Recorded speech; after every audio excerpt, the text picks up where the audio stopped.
The Mouse, the Bird, and the Sausage. From Grimm's Fairy Tales. Once upon a time a mouse, a bird, and a sausage entered into partnership and set up house together.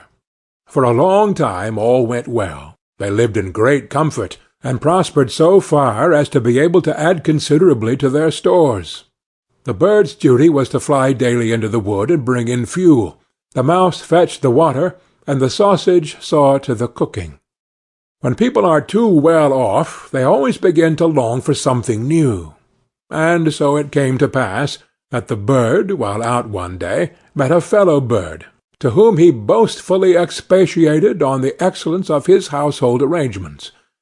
But the other bird sneered at him for being a poor simpleton who did all the hard work, while the other two stayed at home and had a good time of it. For, when the mouse had made the fire and fetched in the water, she could retire into her little room and rest until it was time to set the table. The sausage had only to watch the pot to see that the food was properly cooked, and when it was near dinner-time he just threw himself into the broth or rolled in and out among the vegetables 3 or 4 times, and there they were, buttered and salted, and ready to be served.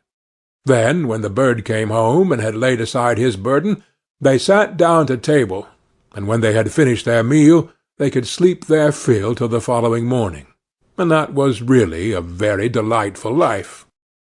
Influenced by those remarks, the bird next morning refused to bring in the wood, telling the others that he had been their servant long enough, had been a fool into the bargain, and that it was now time to make a change, and to try some other way of arranging the work.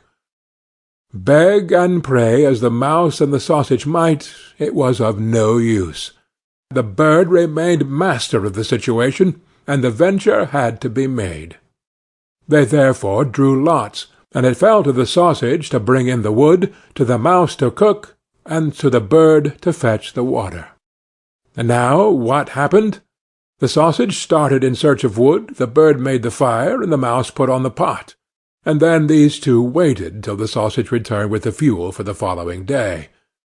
But the sausage remained so long away that they became uneasy, and the bird flew out to meet him. He had not flown far, however, when he came across a dog, who, having met the sausage, had regarded him as his legitimate booty, and so seized and swallowed him. The bird complained to the dog of this bare-faced robbery, but nothing he said was of any avail, for the dog answered that he found false credentials on the sausage, and that was the reason his life had been forfeited. He picked up the wood and flew sadly home, and told the mouse all he had seen and heard. They were both very unhappy, but agreed to make the best of things and to remain with one another.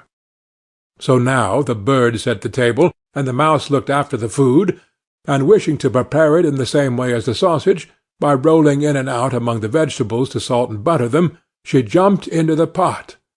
But she stopped short long before she reached the bottom, having already parted not only with her skin and hair, but also with life.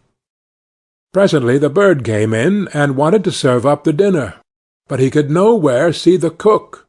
In his alarm and flurry he threw the wood here and there about the floor, called and searched, but no cook was to be found. Then some of the wood that had been carelessly thrown down caught fire and began to blaze. The bird hastened to fetch some water, but his pail fell into the well, and he after it, and as he was unable to recover himself, he was drowned. End of The Mouse, the Bird, and the Sausage.